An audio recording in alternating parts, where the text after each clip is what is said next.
As you can see, I'm a little overeager. I learned very early in my political career that whenever you're in a public setting and your wife is there, that you should introduce her. So my wife, who's in the front row, is also an FIU alum. So if she can stand for 1 minute and be recognized.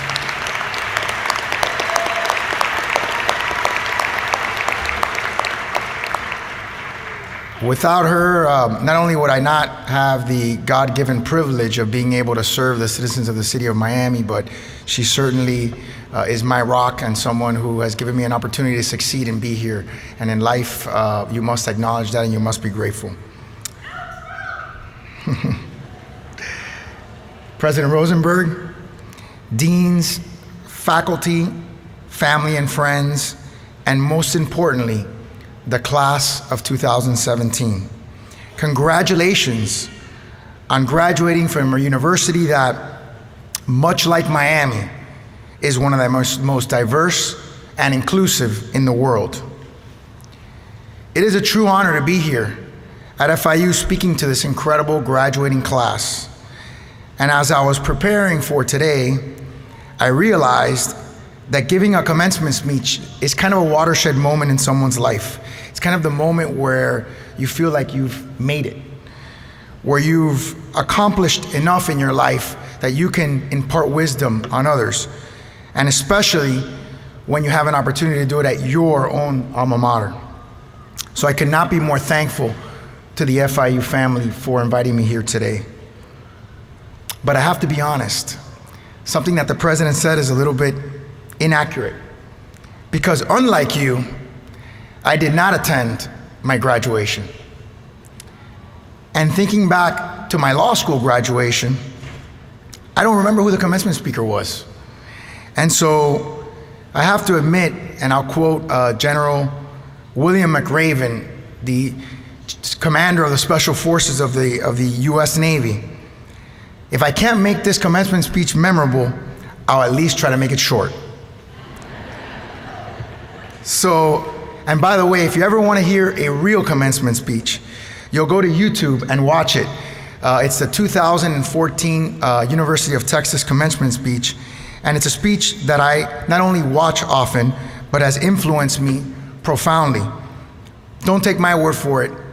Take the word of the 5 million people that have actually seen it before. In that speech, he talks about how one graduating class can change the world, and he does it mathematically. There was 8,000 graduates, and he talks about the exponential effect of each person changing the lives of 10 people who change the lives of 10 people who change the lives of 10 people. And he extrapolates that to 8 billion people, the population of the world, and says that one class can indeed change the world. But my speech won't be that good. So my objective is not to change the world. My objective is to change the lives of 10 people here today.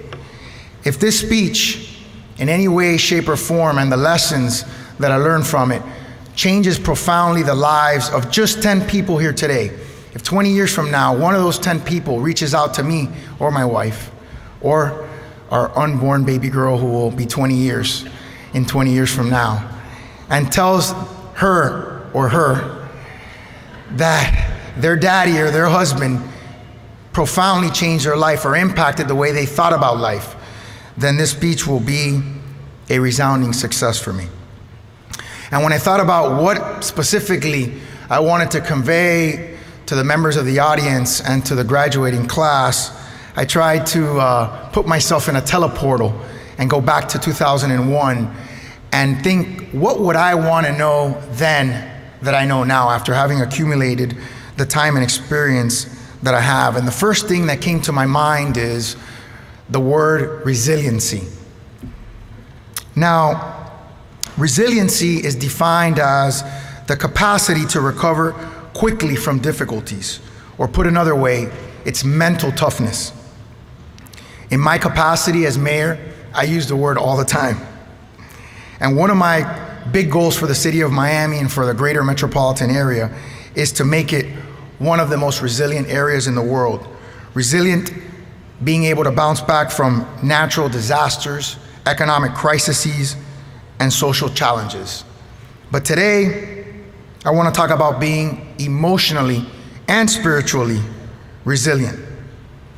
Something that I've learned in my life is sometimes not getting what you want is exactly what you need. Two examples from my own life. One, as an FIU student. I remember, and I was not a particularly good one, by the way. I remember, nor was I a particularly great high school student. I was sort of average. And I remember one day thinking that I wanted to go to a prestigious law school. And I looked in the book. This is before, by the way, FIU had a law school. And I looked in the book and I started doing the math. I was always pretty good at math and crunching the numbers. And I realized mathematically that I had to get basically a 4.0 to have the mean GPA to go to this law school. Now, I had never gotten a 4.0 in my life. And so I started to apply myself. I went beyond what was required. I'd go to class, certainly. I'd take as good a notes as I could, and I would read the assigned reading. But then I went a little bit further than I thought everybody else was going. I actually asked the teachers for permission to allow me to record the classes, and I re-listened to all the classes, so I doubly tortured myself. But what happened was, for the remainder of my collegiate career, I got about a 3.9, so I felt just a little short.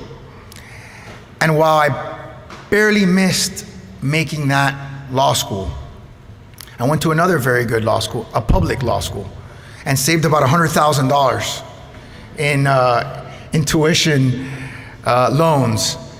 And not getting what I wanted meant I didn't get a job at the big firm, at least not initially. By the way, now I work at a big firm.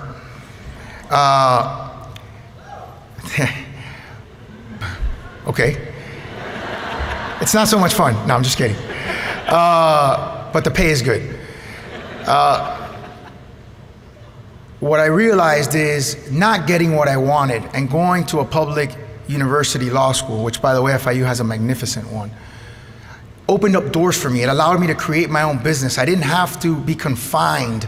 I didn't have to fall into a specific structure that I thought was the path to success. And it created a richness to my life, to my decisions, that potentially led to me marrying an amazing woman and starting a family and being an elected official and being able to serve this community and honor my God. So for me, it was a very stark example of sometimes not getting what you want is precisely what you need. The second example that comes to mind was, this is not my first rodeo running for mayor. I ran for mayor in 2013, and it didn't go so well. It didn't go exactly as I planned, certainly. And something very interesting happened to me the year that I was running. In the very week that I had the most difficult moment, in that campaign, the very week, that was a Thursday, I'll never forget it. The following Sunday happened to be Father's Day. And my wife and I hope she's not embarrassed for me to say this because it's something that we've talked about publicly, we're dealing with infertility, something that's plagued my generation. And that day was Father's Day, and so Father's Day, Mother's Day, Christmas, Thanksgiving, all those holidays were bittersweet for us because it was just a reminder of what we didn't have. And so that very week where I had a huge setback professionally, politically, or so I thought, that very week, that very following Sunday, which was Father's Day, was when we found out we were pregnant with our first son.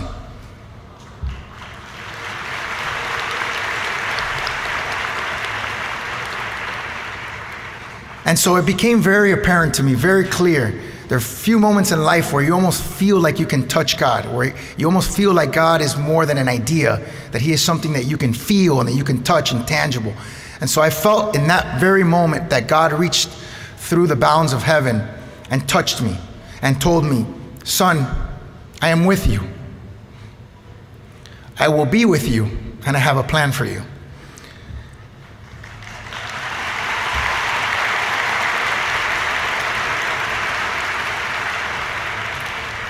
By the way, emotional resiliency doesn't mean you can't get emotional. And so it was very apparent to me that he had a plan, and certainly his plan was so much better than mine. I pulled out of that race. I decided not to continue that race. I decided that he was telling me that my life needed to go in a different direction for the moment. And I had some tough times there as well, because I sort of lost myself in not getting what I wanted, and had to rediscover myself and my purpose for service. But something exceptional happened again. And it was just a reminder how God never gives up on any of us. And what happened was, I ran for mayor a second time. This time, I didn't have as much opposition. This time, I was elected by 86% of the residents of the city of Miami. Now think about that.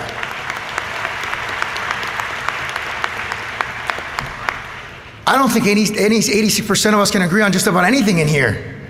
I mean, it's truly, truly remarkable. I'm not sure if we could agree on what color the sky is when we walk out of here, or what temperature it is. Our phones might have a degree different here, a degree different there.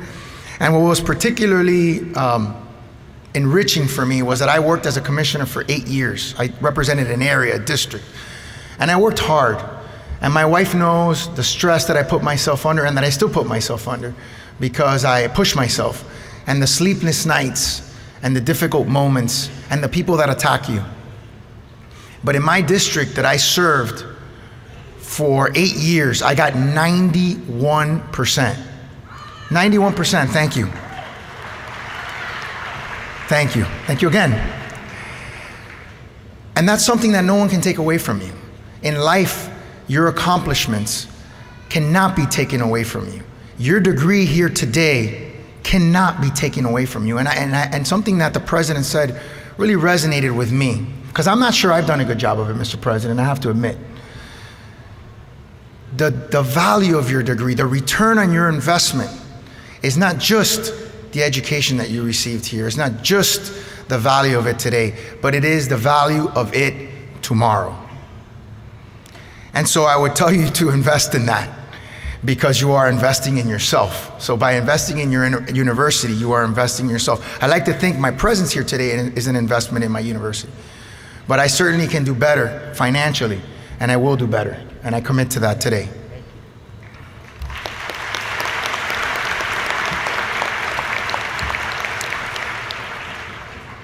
Let me share with you a few lessons and a few pieces of advice that if I were your age again, if I were back in 2001, I would hope that someone would be conveying to me, and in the hopes that it influences you to change the lives of just 10 people. The first, and I think I've made this point very adamantly, is stay committed to your spirituality, whatever it is. I'm not here to advocate for a specific ideology or spirituality. Whatever keeps you humble and grounded. Thank you.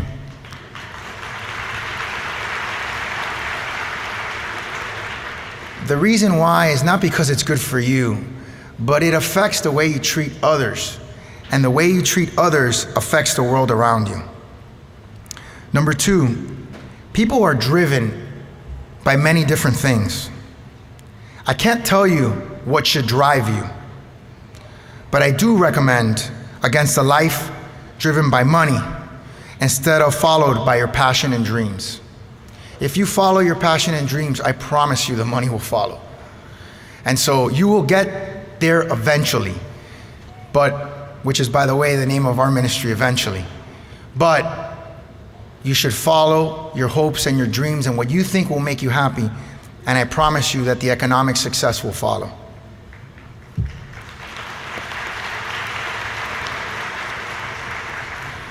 The president alluded to this in his introductory remarks. Be prepared for a rapidly changing and disruptive world. You are the generation that, more than any other, will need to adapt to thrive. We are in an incredibly disruptive environment where the very quality of our life today, the very way we live our life today, could be dramatically and exponentially disrupted over the next 5, 10, and 15 years. The rate of disruption over the last 10 or 15 years has been significant, but the rate is increasing. And so, as the president alluded to, this is an education. Yes, you are educated. Yes, you have a degree in something. I happen to have a degree in finance, and I use my finance degree every single day, even though I'm a real estate lawyer and an elected official and a public servant. But your degree is a symbol of your ability to grow in learning, which will allow you to adapt and be resilient educationally and in a problem-solving context, which is what you're going to need to thrive and survive in this disruptive world. Number 4, live in the moment. My wife's going to remind me of this one later today actually. Live in the moment. We are inundated by our technological devices. Our children are inundated now by our technological devices. How much of our day do we spend somewhere else, mentally somewhere else? Our bodies are here. Our minds are theoretically here too, physically at least. But our minds are on something else. The problem of today, the problem of tomorrow, the stress of today. How am I going to do this? How am I going to do that? Where am I going to get the money to pay for this? How am I going to go on vacation here? We are in a moment right now. We are living in a moment. Your family deserves that moment. I struggle with that because we are inundated by messaging and consumerism and economics and technology and all the things that rip us apart from that moment. But at the end of the day, how many times have we looked back and said, man, why was I so stressed out about that? Or why couldn't I enjoy this vacation that I had? If you're on vacation, sometimes we can't even enjoy our vacation. Or it takes a vacation from our vacation. Or it takes us a couple of days in our vacation to sort of settle into vacation mode. Find a way, and this is also connected to your spirituality, find a way to live in the moment, to ground yourself, to bring yourself back, particularly when you're with your family. Particularly when you're with your family. They deserve it. They've earned it. They've sacrificed a lot for you. And they deserve to have your attention. And by the way, it's good for you. Because once you turn it off, once you get out of that mode and you give them what they deserve, you are a better person. Your life is better impacted by that.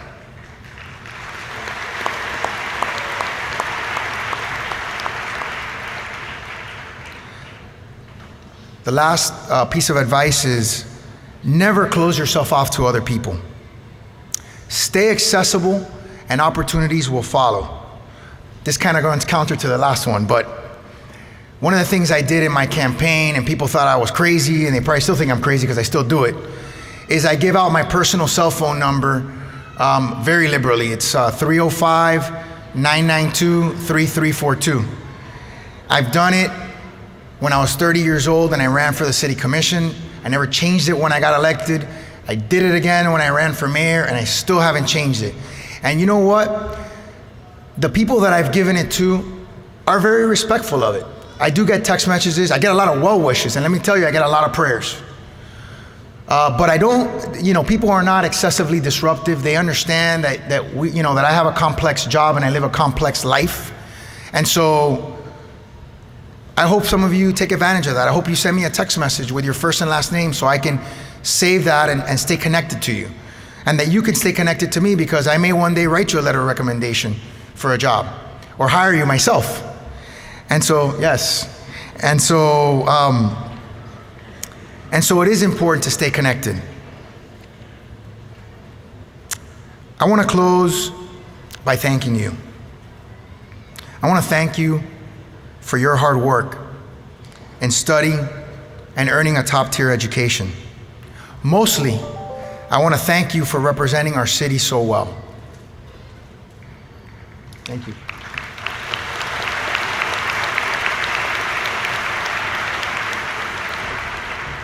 The president also alluded to this. Not long ago, when I was graduating, we were known as a community that was a talent exporter. We created talent, and then the talent left to other parts of the world, other parts of the country, where they thought that they could fulfill their dreams and their hopes. Today, Miami is a radically different city. We are an intellectual talent importer. We are keeping our intellectual talent. We are retaining and attracting more intellectual talent. And it doesn't hurt that we are attracting wealth from everywhere in other parts of the world, because we are keeping up with that radical disruption that I was talking about. We are, without a doubt, the city of the future.